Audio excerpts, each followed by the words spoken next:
Well, it's our last full day in China, so we're going to go out and get some shopping done. We headed downtown. Here's the CCTV tower. This is a television tower, and this is how they should make all towers. And who knew they'd let dinosaurs still roam free in the city? They took us to what they described as the #1 shopping mall for locals in all of Beijing.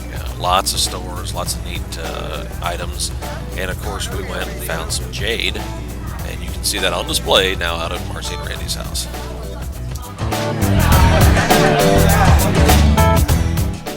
And as usual, Crystal making friends and influencing people wherever she goes.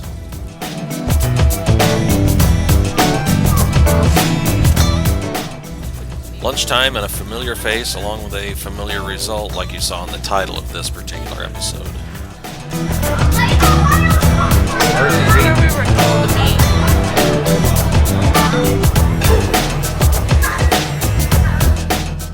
And again, here's one of these cool little buggies that I swear I'm going to own one of these because they're so cool. And here's the open-air food market that you see on television all the time when they show pictures of China. You can get eel and snake and dog butt or whatever else there is you can eat there. And one of the last times we'll drive down the road that takes us back to where we were staying for the whole trip.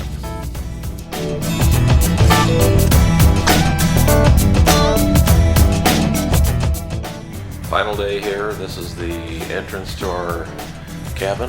Here's the living room with Marcy making coffee. Around over here, another entrance. A dining area, which we used once.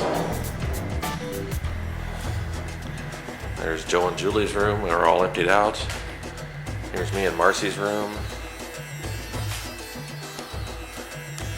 Nice pine high ceilings. TV that's not hooked to anything. And bathroom, a shower, and a sink. And that's it. Oh, there's where all the action happens. Then it's time to head for the airport and get ready for our flight from Beijing to Seoul to LA.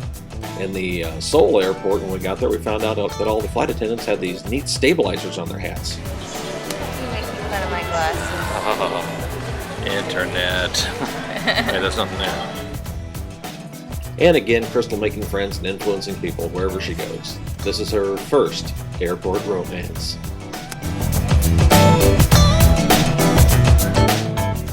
Pretty soon it was time to climb aboard the Boeing 777 that would take us back across the Pacific on a 10.5-hour flight. When we arrived in LA, there was a welcome home ceremony for us. It turned out it was for this guy who was a mountain climber and he just got done climbing some big hill somewhere or something.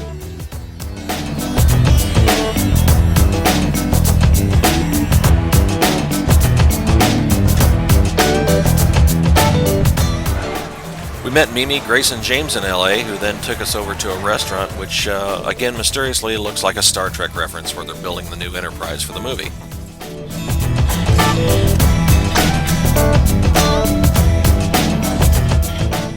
And it looks like Joe's finally ready to have another drink. Well, it was another 4 hours and we were back in Lambert at about 1:15 in the morning. Well, that's about it for our China videos. We're back in the U.S. now and getting back into normal life. If Julie's family over in China, if you see this, thanks so much for everything you did for us. It was a great trip and we really, really enjoyed your country and had a blast. It was something we'll remember for a lifetime. On the way back in Korea, we exchanged a little money, got ready to get back into the U.S., but we couldn't resist. I had to go and get a 10,000 won bill. It's worth about $10. See ya!